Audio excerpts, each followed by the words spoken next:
जय गुरुदेव। प्रणाम सभी को। निरोग जीवन के महत्वपूर्ण सूत्र अध्याय 12। लास्ट टॉपिक में हमने यूरोप के नग्न संप्रदाय के बारे में जाना था। आइए इसी श्रृंखला में आगे बढ़ते हैं। प्राकृतिक चिकित्सा के अनुयायियों की सम्मति।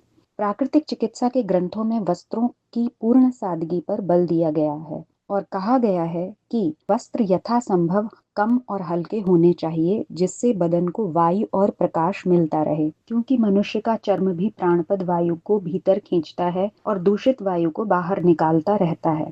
इससे शारीरिक विकारों की बहुत कुछ शुद्धि हो जाती है और शारीरिक अंगों की कार्यक्षमता में वृद्धि होती है। पर जो लोग फैशन के ख्याल से एक के ऊपर एक कई कपड़े पहनते हैं अथवा ठंड से डर कर मोटे मोटे ऊनी सूती बनियान, जर्सी, कमीज, कोट, ओवरकोट आदि लादे रहते हैं, वे वायुमंडल की इस प्राण शक्ति से बहुत कुछ वंचित ही रह जाते हैं। जो लोग शौक या दिखावे के लिए बहुत चिकने चमकीले कपड़े पहनने की हिर्स करते हैं, उनके बदन में बाहर की हवा बिल्कुल नहीं लग पाती और शरीर के भीतर से जो विकार निकलते हैं वे चर्म पर ही सूखकर तरह तरह के दोष उत्पन्न करते हैं। इस दृष्टि से विचार करते हुए एक लेखक ने उपयोगी ढंग से वस्त्रों का विवेचन करते हुए कहा है, यह बात बड़े महत्व की है कि हम ऐसे कपड़े पहने और उन्हें इस तरह में बनवाएं कि जहां तक हो सके अधिक हवा और रोशनी शरीर तक पहुंचती रहे। खाल में होकर जो दूषित पदार्थ शरीर से बाहर निकलते रहते हैं और शुद्ध वायु छिद्रों द्वारा शरीर में प्रवेश करती है, उस क्रिया में बाधा न पड़े।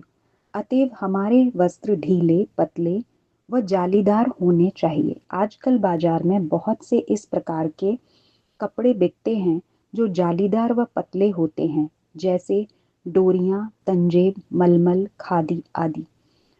इसमें से हर मनुष्य अपनी परिस्थिति के अनुसार कम या ज्यादा कीमत के वस्त्र खरीद सकता है।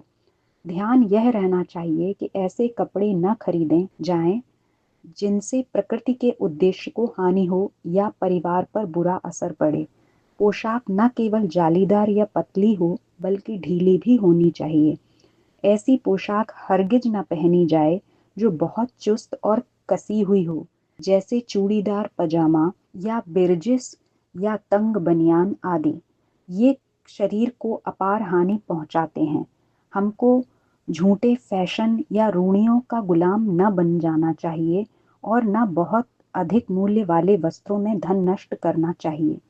हमको अपनी स्थिति के अनुसार प्रकृति के उद्देश्य के अनुकूल वस्त्रों का उपयोग करना चाहिए। बहुत से लोग कहते हैं कि बारीक कपड़े पहनने वाले नाजुक हो जाते हैं। यह बड़ी भूल है। मोटे कपड़े पहनने से कोई बलवान नहीं बन सकता। बात यह है कि कुछ लोग मोटे और भारी वस्त्र बर्दाश्त कर सकते हैं और कुछ नहीं कर सकते। यह बात अपनी अपनी इच्छा और आदत पर निर्भर है। आजकल अनेक प्रकार के कपड़े चल रहे हैं जिसमें बहुत सी त्रुटियां हैं। हमारी सम्मति में ऊनी बनियान और बुशर्ट या रुई की बंडी आदि बहुत हानिकारक है, क्योंकि ठीक खाल के पास ऊन या रुई का रहना बुरा असर डालता है। इससे खाल नाजुक व कमजोर हो जाती है। तंग और कसे हुए वस्त्र पहनने से दो प्रकार की हानियां विशेष रूप से होती हैं। एक तो उनके कारण त्वचा का मैल बाहर निकलने में बाधा पड़ती है और चर्म रोगों की वृद्धि होती है, और दूसरे रक्त संचार में विकृति उत्पन्न होती है। रक्त वाहिनी नलियां त्वचा के पास तक आई हुई हैं और उनमें अबाध गति से शुद्ध रक्त संचारित होने से ही हमारा स्वास्थ्य सुदृढ़ रहता है। पर अनुपयुक्त वस्त्रों से दबाव पड़कर खून का दौरा उचित वेग के साथ नहीं हो पाता, जिससे शरीर में जड़ता, शिथिलता, कार्यक्षमता की कमी आदि दोष उत्पन्न होते हैं। तो आज के टॉपिक में हमने पढ़ा कि प्राकृतिक चिकित्सा के अनुयायियों ने क्या बताया है वस्त्रों के बारे में। तो उन्होंने ऐसा बताया है कि हमारे वस्त्र हल्के, जिनमें हवा पास हो सके और कंफर्टेबल होने चाहिए। मतलब बहुत चुस्त कपड़े हमें नहीं पहनने चाहिए, क्योंकि उससे हमारा ब्लड सर्कुलेशन भी अच्छे से नहीं होता है, वो बाधित होता है। दूसरा, उससे कई त्वचा से रिलेटेड रोग हो सकते हैं, क्योंकि जो हमारा त्वचा है वो भी सांस लेती है, उससे भी अगर विकार बाहर नहीं निकलेंगे तो हमें प्रॉब्लम हो सकती है। तो इसलिए जिसमें हवा और रोशनी अच्छे से मिलती रहे इस प्रकार के कपड़े पहने। उसमें हम खादी, मलमल आदि की पोशाक पहन सकते हैं, लेकिन हमेशा ध्यान रखना है कि वो बहुत कसी हुई नहीं होनी चाहिए। तो आज के लिए इतना ही। जय गुरुदेव, प्रणाम सभी को।